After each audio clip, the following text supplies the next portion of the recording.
This blows my mind. Yeah. The idea of deliberately showing yourself up in public is probably the last thing most of us would ever want to do. Apart from us every Friday. But it's actually the thinking behind something called rejection therapy, which is a technique that encourages people to put themselves in awkward situations to combat their own fear of rejection. And for our next guest, Sophie Jones, it seems to be working. And Sophie's here now. Hello, you. Oh, thank you so much for joining You us. are so brave. You. It's honestly crazy. Doing this stuff. It's crazy. I honestly, if younger me could see the confidence I have now, she'd be so shocked. I wouldn't even say boo to a goose, and now look at me. So let's talk about young people. Where did this all come from? Well, I've always had a fear of rejection, which I didn't know, and it wasn't until maybe about a year ago I had like my first big girl corporate job, and I was just terrified to put my ideas forward. I went through a really horrible breakup and I was scared to date again, and I just cared what people thought of me. And then I saw this concept of rejection therapy and it terrified me. And I just thought, imagine if I do this rejection therapy, where could this new confidence take me? So And look where it has taken you. You're now sitting on this morning sofa because, I mean, you've got over 400,000 people watching you on TikTok, on Instagram. People are obsessed. What do you think people resonate with this? What do you think it helps people? I think it resonates with so many people because we are all guilty of holding ourselves back because of that little voice we have in our head. The one that says, don't do that, you'll look stupid, they'll judge you, what if this, what if that? And we just care so much what people think of us, and rightfully so, we're human. So I think it resonates with people because it's just such a unique concept. Like, who is actively pushing themselves out of the comfort zone? Not very many people, but it's changed my life, and I hope I can advocate to change other people's. What's the first time you did it? Like in a context like that, where you were just like in front of people and they're all going, why is that girl doing that? So what was the first one? Do you remember? The first one was with my sister. I just asked her if she'd want to borrow my hairbrush because I hated just hearing the word no. I thought it was such an attack of my character and my worth. Aww. I know, it's really sad. So I literally started the challenge just with my friends and family, and I really took it slow. And then the first one I did on TikTok was I went and watched an amateur theatre production, and I was sat there watching it, and at the end I asked if I could sing with the band.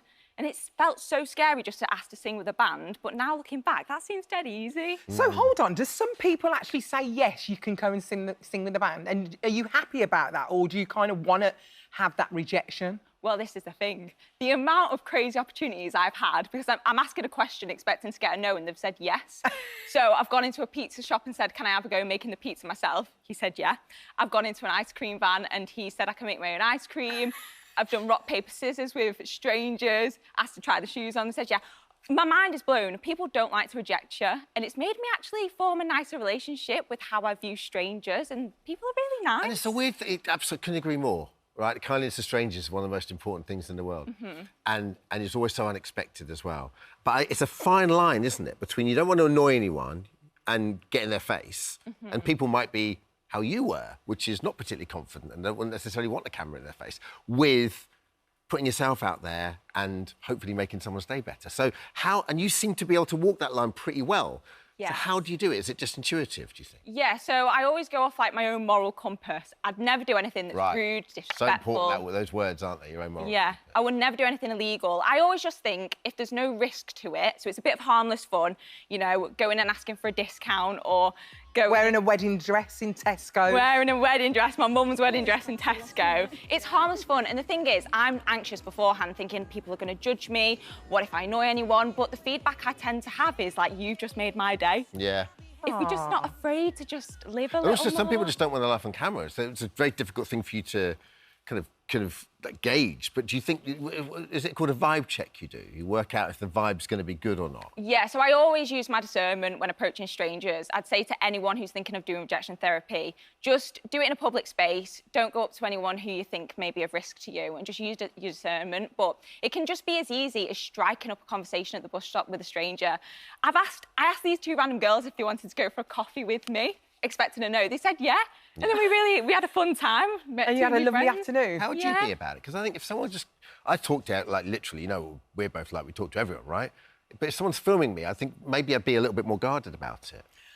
I mean, are there videos where they don't make it online purely for that reason, or the reaction wasn't the reaction that you got and you thought, you know what, I'm not going to post that? Yeah, there's been a couple. I went into a hairdresser's once and asked if I could blow someone's hair, blow dry the hair, and the reaction was a little bit funny, and I thought, I'm not going to post that for the moral reasons. But overall, the responses I get are really positive and quite fun, and even if I do get a blunt no, it just helps build your resilience. And you ask them if they can post it afterwards, kind of thing? No, so I don't show anyone's faces. I'll just record, like, the conversation. OK. And then post it. How has this changed your life? Because I know you're now earning money from this on TikTok. How has this changed your life? In so many ways.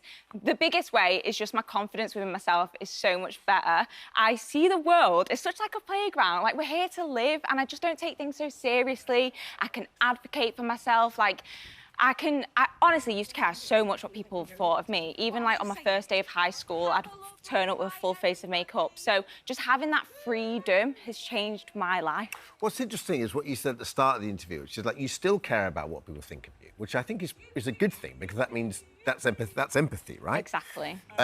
So you're not saying people just shouldn't care what everyone thinks of them all the this has obviously freed you in so many ways. Yeah, I encourage people just to ask the questions a bit more, because obviously you're always going to care what people think of you. It's a natural human thing. But I think sometimes we care too much, you know, getting up on the dance floor because we're going to be judged. Get up on the dance floor. Isn't it? Right, Sophie, you're on telly now. You're on This Morning. Is there anything you'd love to do? I would love to read the little TV notes. We'll read the next one, Sophie. Whoa. No, let her have a go. Sophie, it's lovely meeting you. Yeah, Can you do the link to Jeff for us? Oh, Absolutely. Go for it. It's competition time now, and we're giving you the chance to become a $250,000. Plus, for this week only, you could also be with our own bonus camper van.